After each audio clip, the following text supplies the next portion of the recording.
চলে এসেছি রান্নাঘরে। দেখো আজকে রান্না হবে এই যে এটা মাছের ডাল বলে, কলাইয়ের ডাল। আমরা কলাইয়ের ডাল বলি খুব কম, মাছের ডালই বেশি বলি। আর এই দেখো এই যে মূলো দিয়ে আজকে এই মাছের ডাল রান্না হবে।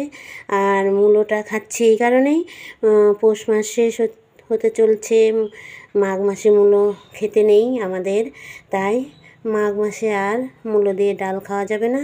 সেই জন্য ভাবলাম আজকে আর দেরি করব না, এই মূলো দিয়ে ডাল রান্না হোক। তো চলো আমি ডালটা রান্না শুরু করে দিই। আর সঙ্গে সুন্দর বেগুন নিয়ে এসছে, এই দেখো বেগুন ভাজা করব, লম্বা লম্বা বেগুন ভাজা করব আর মূলো দিয়ে ডাল। তো আমার সকালবেলার কাজ হয়ে গেছে, এখন রান্নার কাজটা শুরু করে দিয়েছি। তো চলো ডাল বসিয়ে দিই, মূলা কাটতে হবে। তো চলো, খুব টেস্ট হয় খেতে এই ডালটা মূলো দিয়ে, তোমরা খেয়ে দেখো, ভীষণ ভালো লাগে। তো চলো লাল লাল মূলো দিয়ে মাছের ডাল করব। তো বন্ধুরা এই দেখো ডাল বসিয়ে দিলাম, আর এই যে মূলাটা কেটে নিচ্ছি। নরম আছে মূলাটা, ভাতের সঙ্গেও খাওয়া যাবে।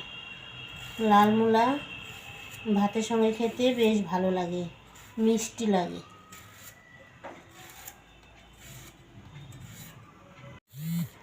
তো বন্ধুরা এই দেখো লঙ্কা কেটে নিলাম, ডালে দেব। আর এই যে মূলো কাটা হয়ে গেছে আমার, ওইদিকে ডালও সিদ্ধ হয়ে গেছে, ডালের মধ্যে মূলোটা দিয়ে দেব। এই দেখো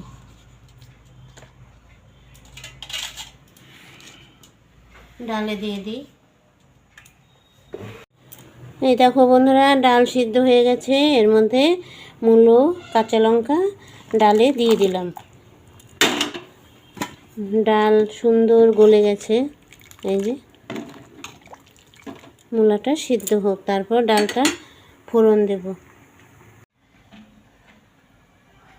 তো বন্ধুরা এই দেখো মূলা দিয়ে ডাল হবে আজকে, আর লম্বা লম্বা বেগুন ভাজা করব। এই দেখো সুন্দর বেগুনগুলো ভাজা করব, ডালের সঙ্গে বেগুন ভাজা খেতে বেশ লাগে। এই দেখো বেগুন ভাজা বসিয়ে দিলাম, আর বেগুন ভাজা নামিয়ে এই তেলেই আমি ডাল ফোড়ন দেব। ডাল হয়ে গেছে,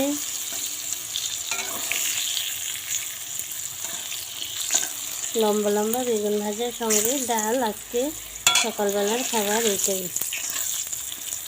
পরে দুপুরবেলা আবার অন্য কিছু মাছ রান্না করা যাবে।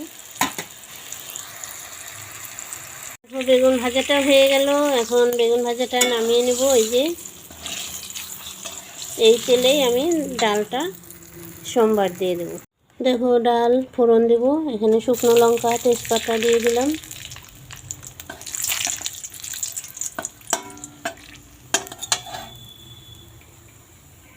তেজপাতা শুকনো লঙ্কাটা একটু ভাজা হয়ে গেলে আমি এখানে গোটা মৌরি ফোড়ন দিয়ে দেবো।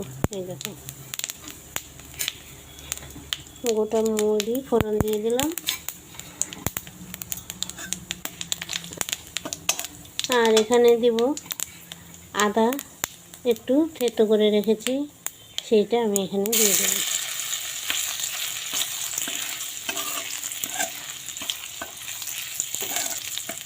এখন আমি এর মধ্যে ডালটা ঢেলে দেব।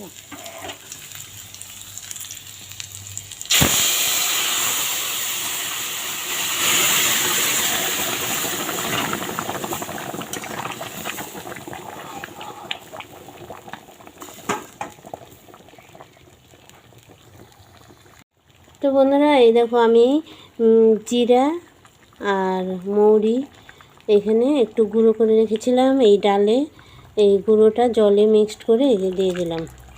তো এই ডালে এইটা দিলে খুব ভালো লাগে খেতে। এই যে ডাল ফোড়ন দিয়ে দেওয়া হয়ে গেল, এই যে এখন নামিয়ে নেব, ডাল হয়ে গেছে। মূলো দিয়ে কলাইয়ের ডাল, মাছ কলাইয়ের ডাল।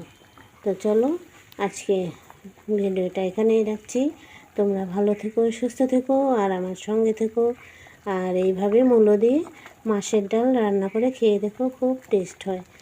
এই ডালে মাছের মাথাও দেওয়া যায়, তাহলে আরও ভালো টেস্ট হয়। তো চলো, আজকে মাছের মাথা নেই, এমনি খেতে হবে। মূলো দিয়েও স্বাদ হয়। আজকে মূলো দিয়ে খেলাম এই কারণে, মাঘ মাস পড়লে তো আর মূলো খাওয়া যাবে না, সেই জন্য মূলো দিয়ে ডাল রান্না করলাম। তো চলো, ভিডিওটা এখানেই রাখছি। তোমরা ভালো থেকো, সুস্থ থেকো, আর আমার সাথে থেকো।